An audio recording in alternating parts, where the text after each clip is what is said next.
This is going to be presented by a Nemours person themselves, Elizabeth Hague. I think you've had a chance to say hi to Alfonso, because hi Alfonso! Told you she'd be here. So Elizabeth started her career as a Microsoft consultant and trainer in SQL databases. Started in Nemours over 15 years ago in the data warehouse, and later helped to create and lead the reporting team. So for the past 9 years, Elizabeth has been working as the supervisor of the ambulatory side of the EMR, and her team works with Epic and the Nemours clinicians throughout the enterprise to provide support and help them develop better EMR processes. So everybody please give a big welcome to Elizabeth Hague as she talks about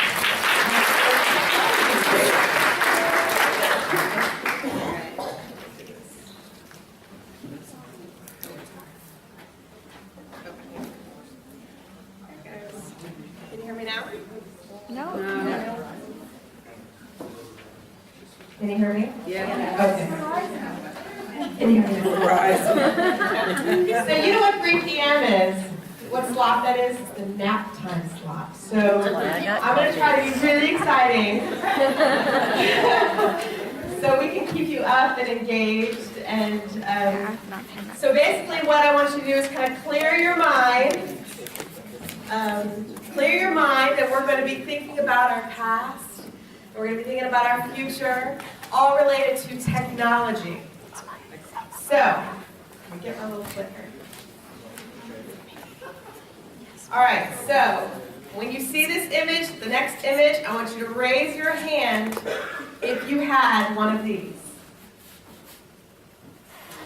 Most of you. Okay, now raise your hand if you don't know what that is. Okay, at least everybody knows what that is. So, I remember in high school, Blockbuster, like if you weren't kind of familiar with kind of what Blockbuster was, I mean, I think everybody knows, it was a kind of a video company, but they were like mega.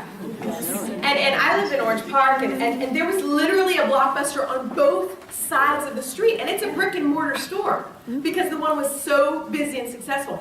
And they were expensive. You remember that? They were. And you wouldn't get the super duper releases because they were really expensive. And heaven forbid if it was late. Oh my God. Remember that? Pull out a mortgage. So then, think about over the years. It wasn't really that long ago.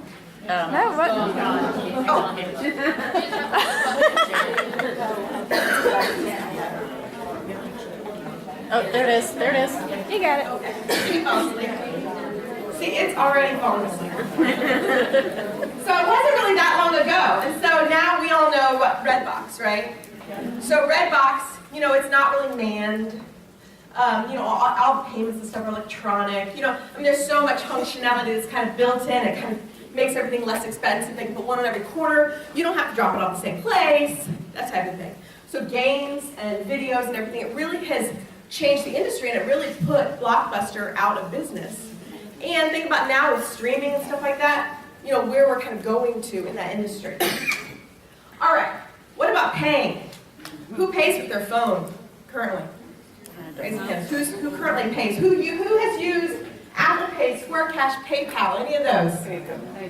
Yeah, PayPal. So interesting about PayPal. So I've been on eBay. I'm a big eBay. I've been on eBay for lots of years. And way back when you bought something, you wanted a video, how did you get the money to them? Before PayPal, how'd you do it? You wrote a check, and you had to mail the check, and they wouldn't ship it to you until they got their money and saw that it cleared and everything, and then they'd ship it out to you. Well, think about how long that takes, that process. So what eBay thought is we need to do something about this. They saw that as a big issue, and they created software called Bill Point. And Bill Point, they were kind of getting it up and going, and it's electronic payments and stuff. And then there's this really, really aggressive up and starting company called PayPal. And it wasn't eBay owned.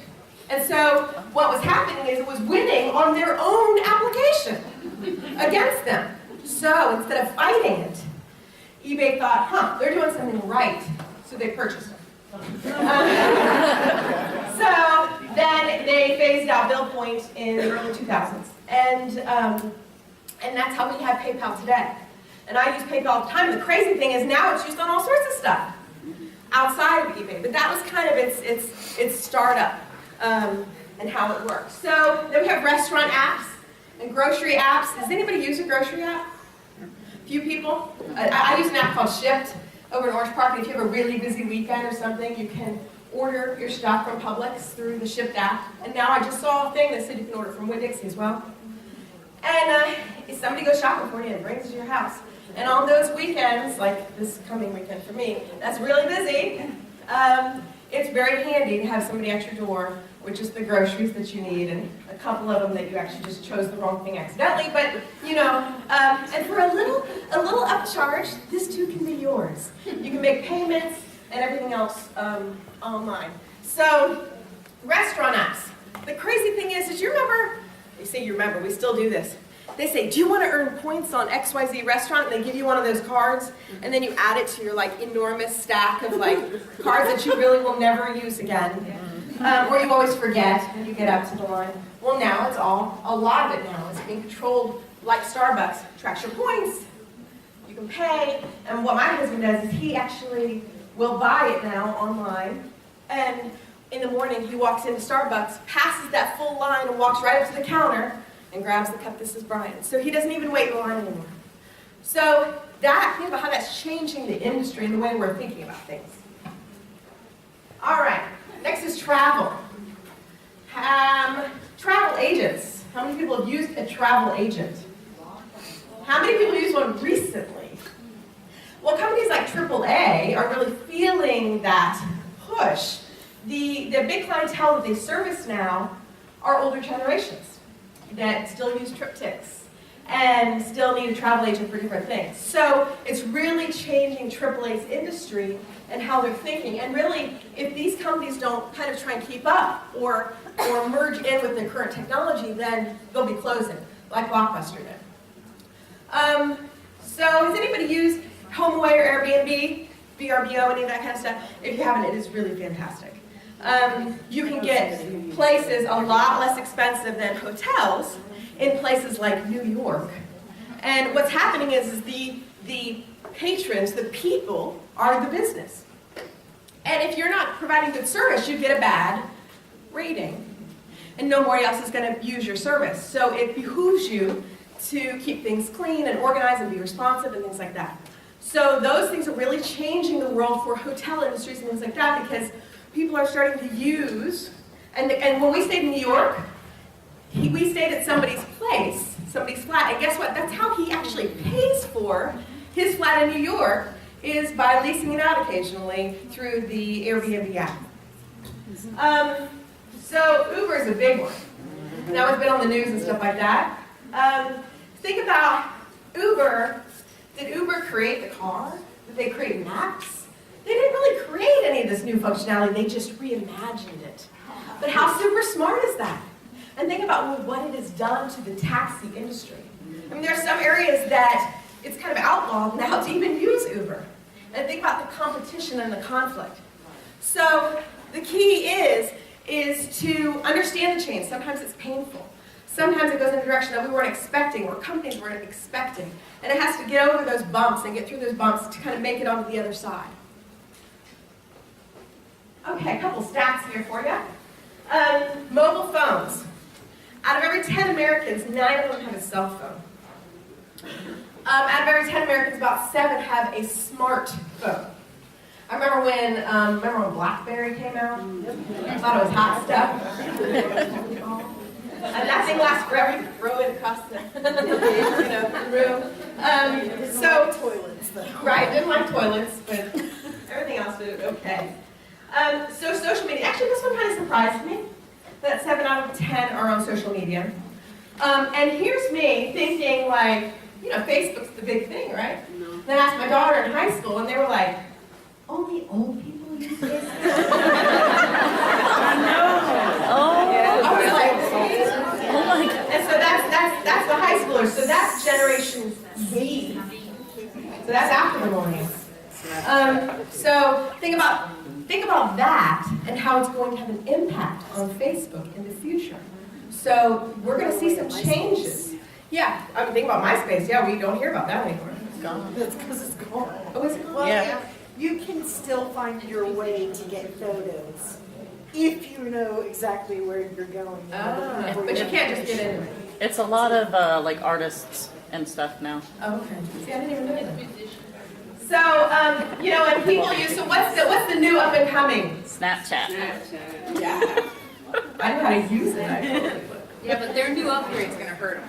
Really? It's horrible. People don't like that. And Instagram and all that kind of stuff. So there's all sorts of different kinds of social media. And really, everybody's kind of going towards it. Whether you're posting stuff or just looking at friends' pictures or whatever it is, it's kind of the wave of the future. So, that leads us into healthcare, because you're like, what does all this mean for healthcare? Why are you even here talking about this? This means, let's talk about traditional healthcare, what I like to call sick care. With sick care, so you have a cold or some kind of sickness. So what do? You got to go make an appointment. And then you have to go to the waiting room and you got to wait around. And then they call you in, and then you wait around in the room that you're in, and then you see somebody, and then you kind of wait for some more, and then you go and check out, wait for some more, and make your follow-up appointment and kind of do it all over again. That's kind of our current process. And then maybe they'll give you a script on paper and you go get it, or they're fancy and they use e-prescribing, which we're seeing obviously more and more now. Things like compound medications and things like that are now being e-prescribed, which is huge. Those are big things, big changes. And it's a siloed healthcare system. You know what I mean by that? Like, each healthcare system kind of focuses on its own. They don't communicate with each other. They're in their own little world. So we're seeing kind of shifts in that industry, which we'll talk about in a minute. But currently in the traditional healthcare model, it's really fairly siloed. So if you go to a hospital for something, they don't necessarily have your records. And they say, well, what pills are you taking? And they say, the wife says, he's having a heart attack. He takes that little blue pill. You know, and what does that mean? You know, so there's those issues of just this kind of siloed healthcare environment. And then the rewards. What do we currently give rewards to? Volume of patients, numbers of patients. So you know, there needs to be kind of a change in the mindset of how we think about healthcare and what it means to be a successful healthcare system. Why? Because we spend a heck of a lot of money. We are the #1 in spending in the United States. The United States is the #1 country in how much we spend per capita in healthcare. So that's something that hasn't gotten better, it's gotten worse over the years. So what I call the Uberification of healthcare is happening. What, like it or not, here it comes, you know what I mean? So we're going to talk about kind of technology and kind of where things are going. So some of the really cool things that are happening right now. I'm going to start with 3D printing. That's totally my favorite. I saw this thing on somebody that has the kids that are born with kind of like cleft palate kind of issues, the severe ones, where things are not forming together all the way in the womb. And so, you know, for kids with cleft palate, it's surgeries, lots of surgeries. So what they're doing is they're taking a scan, an MRI of the actual skull itself, printing it out on 3D printer and practicing on this model. So by the time they get the kid in the room, they've got it down. Because it's not just how to fix this, it's how to fix this for little Jimmy. It's very specific for that child. Speaking of which, the surgery. The coolest thing is these knee replacements now are being done with 3D printing models. So a lot of them, you're not just getting a knee replacement, you're getting a knee replacement for Elizabeth Hague's knee. Like very specific for your knee. So recovery time's quicker, mobility is quicker, things like that. So we're seeing a lot of changes in that. Robotics, we've all seen some videos and things like that on the use of robotics, on intricate surgeries, having it in small spaces, things like that. They do a lot more soldering and soldering tools and things like that when they do surgeries now to make things quick and painless and recovery to be faster. Self-service kiosk check-in. So I know you guys are from different healthcare industries. Does anybody use a kiosk for check-in? Or in your own healthcare, like when you go see a doctor or something, do they have a kiosk? So we do it in Nemours. We have some kiosks at our bigger sites. And so people can go in there and they can just check in, and then they just go to the floor that they need to, and they're already checked in.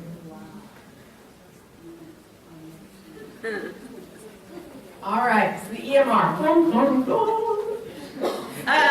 EMR, so think about how far we've come with just medical records just in general. And this is obviously just naming a few. You guys all know a ton of different names for different EMRs that are out there. So there's a ton of different ones. And if you look at things specifically like the dentistry and ophthalmology, they have their own types of EMR that are very specific to eyeballs and teeth, that are very kind of narrowed specifically for them. So these are kind of the big ones. So because of this, we're seeing a lot of changes in the healthcare industry, as you guys know. I don't know about you. I do a lot of hiring in my industry. So one of the big shifts that I've seen in hiring is when I was hiring years and years ago, there weren't majors like health informatics. You know, if you've seen that kind of shift into the kind of like narrowing and refining of specific degrees. And you know, when I was younger, it was like English and political science and, you know, things like that, healthcare administration. But now we're seeing a lot more kind of refined. When I see people that apply for a job, it's something very specific to different areas.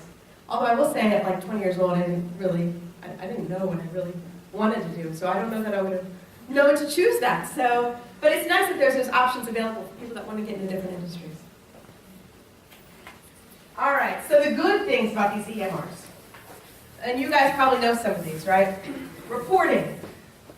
I mean, think about how much this has changed the research industry.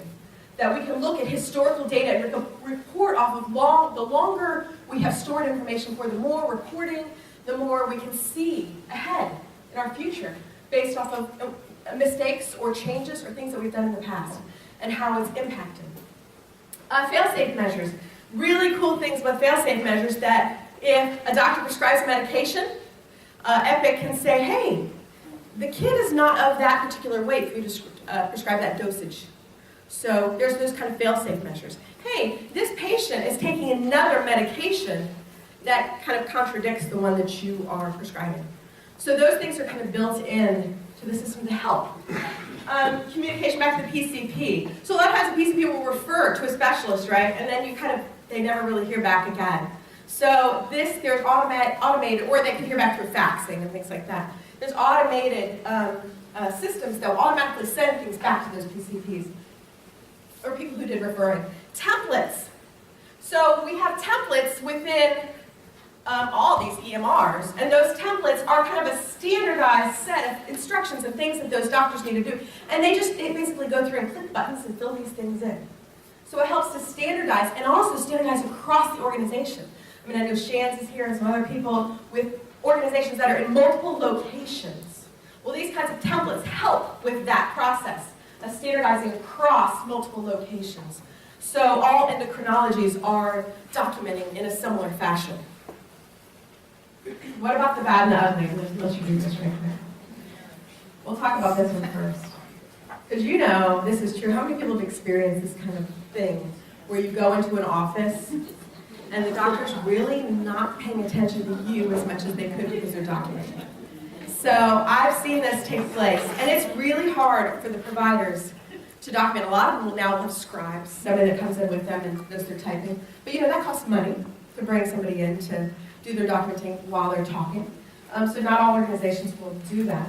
And also, some people are working with desktops that can kind of move into different places so they won't really feel so much isolated from the patient. But at the same time, you lose. Once you're focused on a computer, you're losing that sense of that other individual. So that's some of the problems with this. Filler within the progress note. You know when I was talking about the templates, right? There's great things with templates. You can create a lot of standardization. It also creates a lot of into the document. So what happens is it goes off to the PCPs, and just this morning, I was talking to the chief of neurology, and he said this exact same thing. We were talking about his template and how to help him clean it up a little bit, and he said, no, I like having to dictate more into the template. He says, because you lose some of the personalization for that individual when you template everything out. So all you have to do is click buttons. It looks like a machine wrote it, because it kind of did. And we're just clicking buttons to fill in those missing blank pieces. And we're sending it over to PCP. And he says, when I get one of these, I always know it's completely templated when it was written. And he says, then you kind of almost forget what it's about, because there's no personalization on the person's demeanor, their character, how they came in, that type of thing. So a lot of providers still want to put in that personalized thought process, because that's what they're good at, and into the document. So that's one of the issues. Counting clicks. Has anybody ever heard of this term where providers say, that's 3 extra clicks? Yes. I hear it all the time. So we have an Epic upgrade. We're like, okay, here comes it. Here's your documents. Here's the changes that are going to be happening. And they go, well, that's 3 extra clicks. And I'm like, so what does that mean? You know, it's so easy to kind of roll your eyes and kind of laugh at that. But truly, what that means is those 3 extra clicks is maybe 15 extra seconds on that patient. But they see 30 patients. So what does that really mean to them? It means a lot, because it adds that much time. And then patient volumes then start to kind of go down. An interesting kind of converse on that is that where they get to that point where they know their clicks and stuff, and you give them even just a minor change. I actually had one that I was working with in my position with what we were doing, and a minor change to what he was doing was actually 2 clicks less, but he was complaining about it because it was different than what he was doing before. In his mind, it was more clicks because it was doing it in a different way, even though it was actually 2 clicks less. So you can get it going both ways. Yeah, you know, honestly, at the end of the day, humans don't like change. I mean, it's something different, you know, and so I think it's an adjustment. And some people, I think, But he specifically said that, but that's that many clicks. No, it's actually less than He that. wasn't happy. Yeah. So patient volume is kind of going down. I put question marks here because I don't know that it's always a bad thing that patient volume is going down. Because guess what? I talked to a primary care provider recently, and he's a really interesting case because he's on with us on Epic, but he actually has another facility in Jersey, and he's on Cerner with another hospital.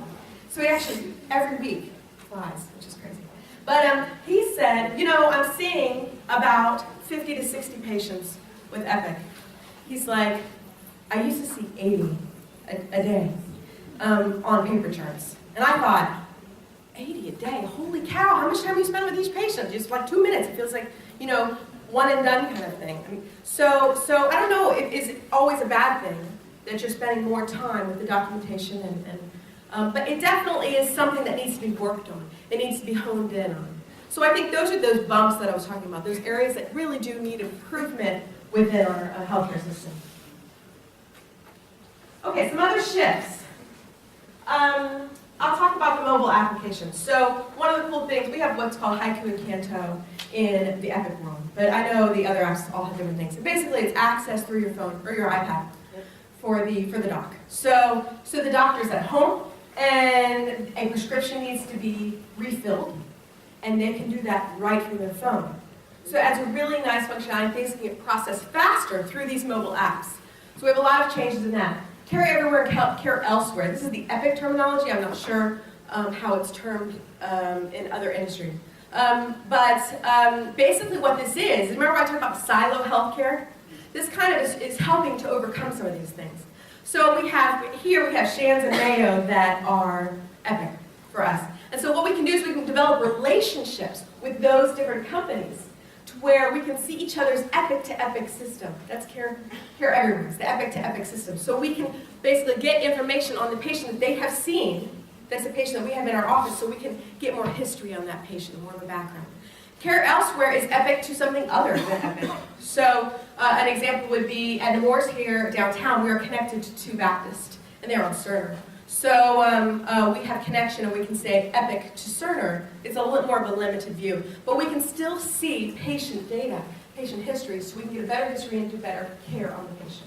So that's a change that I think we're going to see a lot of growth in the future.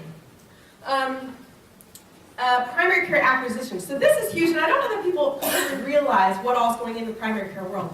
A lot of the primary cares growing up were kind of what I would consider mom and pop. You know, they group of providers getting together and they have a primary care. And so what's happened in the EMR days is that all of a sudden they need to be up on an EMR. And he's like, I see patients. I'm good at that. I'm not good at this IT thing. Also, I don't have the money for a decent IT. For a decent EMR, I mean. So what happens is they are being bought up by bigger organizations. So you're seeing this huge influx of all these big hospitals and organizations purchasing these primary care. As a matter of fact, in Orlando, we have now 16 primary cares over the past 6 years, most of which were existing, what I call mom and pop type primary cares. So now, when you go out there and kind of look at your own primary care or pediatric care, whatever, you'll see a lot of times in affiliation with. And so that's kind of made a shift, and it will bring change to those primary care industry. All right, telehealth. Anybody know anything about telehealth? I've heard this before.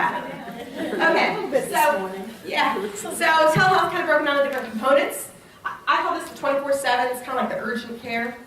This is the urgent care piece. So what happens in this urgent care model is this something you would kind of go to the urgent care for, and then you go and you connect through telehealth to this. Does anybody here use telehealth yet? Any kind of a telehealth system? So not that many. So we just have one hand. Anybody else? So you can see it's just it's like creeping out there, but it's not quite there yet. So we're running into a lot of bumps within Nemours in the telehealth system, as the other industries are too. So first here, the 24/7 urgent care model, which is one that I actually work with this particular group. One of the issues that they're having is the providers are registered, they're licensed per state. So if that provider lives in Jacksonville and is licensed in Jacksonville and licensed in New Jersey, if that family calls up for the telehealth visit and they're in Florida, then we can give them service. If they are on vacation in Georgia, we cannot. So those are some different hurdles that we're trying to get through. Also, the reimbursement rates on things. Some states are like, sure, we'll reimburse you for your telehealth, and then other states are like, nope. The reimbursement rate really varies at this point, and some aren't getting reimbursed at all at this point. But those things are changing. Over the last few years, we've seen quite a bit of change in reimbursement models for the telehealth industry. Remote facility. So this is rural locations. This could be another healthcare organization that doesn't have that particular specialty. So we do a lot of that within Nemours because we do have a lot of specialty care. And so this, you might have a provider on the one end and then a provider on the other end.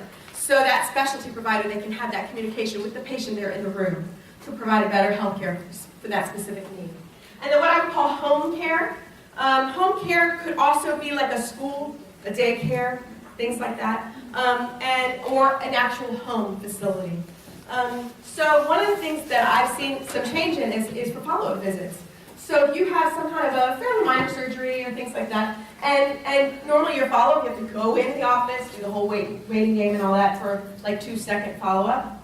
A lot of times now they can do this. They're just starting to do some of this through the telehealth system, where you show that incision, you can see that it's healing healthy, and that you can move on without leaving your house. So there's some nice changes, but we are also hitting some bumps in the road until we kind of cross that hurdle. But I really think this is a big industry that you're going to see up and coming. And I guarantee by the time millennials are having kids and things like that, that we're going to see a huge change in the world when it comes to this, because of these types of changes. So the biggest thing I remember from having little kids, the urgent care stuff that you need is otitis media. So what is that? Ear infection. It's like #1 thing. Those kinds of things. So what would happen? You give them Motrin, Tylenol, whatever. You try to put them back to bed. They're screaming again for 4 hours, and it's just a miserable night, and there's nothing you can do, really, except for that, until morning, when you try to get to the doctor as quickly as possible just to get the prescription. That's all you want is the antibiotic, to get that rolling into their system. And the sooner the better, because then they'll start working quicker, right? So what if you had an otoscope right there on your phone? And what if you could just stick it in your kid's ear and they could see through the telehealth model that it was otitis media, prescribe you that night at 1 o'clock in the morning, and you go out to that overnight Walgreens or whatever and get your prescription. So we're going to see some big changes in the telehealth industry once this kind of stuff, because it is already out, it just needs to be more marketable, more refined, that kind of thing. So we're going to see, once this stuff kind of comes out, we're going to see more changes in that. Yeah? With all this apps and prescriptions and what you're talking about, what about HIPAA? What about confidentiality and privacy? Yeah, so with Nemours we use video for that. We use a third-party company that uses video. And what that does is we have worked with them with the HIPAA stuff. So part of the issues we run into being pediatric is who's sitting there next to you on the telehealth visit. Is this a guardian, that type of thing. So those are some issues that we're kind of working out the detail on to kind of establish, like, the person that's bringing you in is the right person, that type of thing. What about the physician who does the prescription? How do you monitor that? Through the telehealth system, you mean? Well, once that verified information comes through, that our third-party counterpart, then the prescription can just be written. And a lot of times they'll either have the kid or the family already in the system that they can pull up, especially if we start sharing more information across organizations. We'll be able to see some like history, and we can kind of verify that kind of stuff. We also use, we call it Nemours, it's like a mind chart system, which is a portal, basically, where the family can log in as well, so they can see their records then. They can prove, yes, that's correct, that's my correct address, that type of stuff. So we work in conjunction with that, so we can share, because what happens is they say through telehealth, well, you can follow up your primary care, on Monday or whatever. So then they can basically send information through the parent portal, and then it can spit out, and then you can utilize that information, and also see the orders that were placed, prescriptions, things like that, through that system. Okay, so as you can see here, this is kind of like the future growth. Right now, in our world, at Nemours, we're not making a ton of money off of telehealth at the moment, but we see that potential. We see where it's going. And I think a lot of companies are in kind of that infancy stage where they see where it's going. And so we're actually started utilizing these telehealth providers that, they may only be seeing 5 kids in a night. And then all of a sudden they said, you know what? Our emergency room is packed out. So what if we triage those kiddos? And we said, you know what? You're coming into the ED for an ear infection, or you're coming into the ED for something that can really be triaged through a telehealth system. So we get approval from the family at that point in time, and then those telehealth providers can go into a separate room, so we'd have a telehealth kind of room, and then they can actually start seeing patients through that way. So it is changing how we see kids and families and patients through the emergency room as well. All right, so our direction, think of a global scale. Like, who do we leave this in the hands of? Like, as we go through time and years go past, like who's going to be taking over and kind of leading the charge and putting us in the right direction? Who do you think that's going to be? Yay!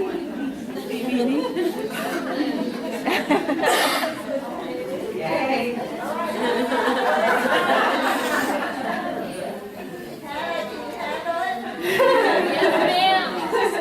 So, I know you guys heard a little bit about this already. So this is the upcoming, generation. And we obviously have some stereotypes that are associated to it. And there's some things that we're trying to work out as far as conflict. But I'll tell you what, they're the most educated generation we've had. They're the most technologically savvy generation that we've had. And they're going to be leading the direction on where we're going in healthcare. Because guess what? They're already here. They're around you, as you know. There's providers that are millennials. So we have people that are in the industry. They're really coming up. They're starting to get in positions soon. They're going to be in positions of leadership, and they're already starting. And this is our direction. So what does that mean for us? What that means is we can migrate over from a reactive to more of a proactive healthcare. So I think this is going to help change that direction. So you say to them, what do you mean, Elizabeth, by reactive to proactive healthcare? Anybody have one of these guys? Who's wearing one of them right now? Raise your hand. Let me see. All right, we've got a few. Wearing some kind of a, or on the hip or whatever, and it counts the steps and your sleep and your heart rate. You wake up and you're like, wow, I had a crappy night's sleep last night. Workout progress, alarms. But think about what it could mean. Think about what it could mean in the future. What if we didn't have wristbands and you just put on a shirt? Now this particular shirt right here just has like a heater in it. So you push a button and it like warms the whole shirt up. But what if do you have one? No, I need that. I'm just saying one more. that Fitbit or whatever, and you could just put on this shirt, and it was just kind of like keep track of what's going on with you. So there was a really cool thing that came out that I actually purchased for my daughter, and it's like yoga pants. And these yoga pants have like wires all through them. And you pull on the yoga pant, you push the button in the middle, and hook your little app up, and hold it, and guess what it shows you? Your size, yes. So it's not just your size, because you know, hey, I'm a size X, Y, or Z. But it shows not just your size, but it takes your measurements, and you're bigger in the hips and smaller in the butt or whatever. And then it tells you what type of jeans at that size would be the best. You should go for a Gap, because these would be a better fit than American Eagle. Yeah. So that's a really crazy thing. Right now, I saw that on Facebook, and then I went. It's called something about like fit like a glove or something like that. It's a really neat thing. You can use it over and over again. You can use it on different people. But I really thought this is such cool technology. It's kind of where things are going, and that kind of leads me to this. What if you had, like, they even talked about wearable tattoos, which is a little scary, but that could give you kind of sense you. It's tracking you. It's all about you. Your blood pressure, your heart rhythm, whatever you need tracked is tracking you. Like 5 steps beyond that Fitbit. They now have a car. Volkswagen has this car. Starts with an A. I can't remember. Atlas. Is that what it is? So when you pass out or something, it safely pulls the car over for you. I didn't know there was that big of a demand. I guess there is. But that's kind of crazy. The bar card. I can see Amazon buying that idea to reduce the cost of return. Yeah. Yeah. There's all sorts of potential. Okay, let's pitch that idea. Amazon. All right, so here's some other things that looks like would be in our future. Checking alcohol limits. There's things now that you put on your keychain that you can blow into. But think about, something that you can wear or things like that. That will be on you at all times. That would be like, not one more drink, or you're not going home driving. Scanning calories. What happens if I eat the bite and it tracks that calorie as soon as it touches your mouth? So if you leave half that hamburger and eat the other half of it, it will track calories for you. Wouldn't that be cool? A lot on Friday night. So this is what I call the check engine light. What if we had a way to do kind of a check engine light of your health, changing healthcare and sharing this information with healthcare providers so you become more of a proactive. You're your own doctor in a sense. You're becoming more proactive. So when you meet with your provider, you can provide them a look at yourself over the time. So where are we going? Where's the future of all this going? So there's been discussion about swallowable tools, which we use now. We use some swallowable stuff that takes scans and images of things. But think about this, to do a checkup of yourself. You swallow that, it checks you out, not just a camera, but it's checking out other things to see how you're doing. And you can take that information to your primary care providers to check out. There are discussions about putting things in your body, in your chest, in your brain to track for brainwaves. So think about if you could know, how the dogs kind of know before a seizure happens? That type of a thing. When I was growing up, I had epilepsy. So that would be a huge thing for my family to help to track. So I knew ahead of time before a seizure would occur. Also, anxiety attacks. That's another thing that we use animals for a lot. And that really, it kind of like PTSD and things like that. So what if you could do that through an app on your phone, dealing with something that's already in your body? Also people with heart conditions. We have these things that will automatically, get your heart back in rhythm and things like that. But what if we could take a step further and just have it kind of regularly check your rhythm and keep you in better health just overall? This is something else that seems funny, but toothbrush tracking, there's been discussion on what if we could track the pattern of toothbrush hygiene. Wouldn't it be great for kids? Yeah. I have one of those, like, it's Philips Sonic here, and it hooks up to your, like, Bluetooth to your phone, and it tells you, when to switch your sections. The dentist says, give this, there's rebates, I did, but it does. Yeah, and it says this many times here and this many times here. This long length of time. Bluetooth Very cool. But what if it could go a step further than that and scan your teeth to check for plaque and start of tooth decay? So that's kind of like, you can see these steps. So this one's a crazy one here. What if you could have some sort of birth control that you can, long-term birth control, you can turn on and off through your app? Does that blow your funky mind or what? Is that not crazy thought? But think about how that would evolutionize and modernize our healthcare system. All right, so it all sounds pretty crazy, right? So I'm going to leave you with a Steve Jobs quote. People who are crazy enough to think they can change the world are the ones that actually do. So thank you very much.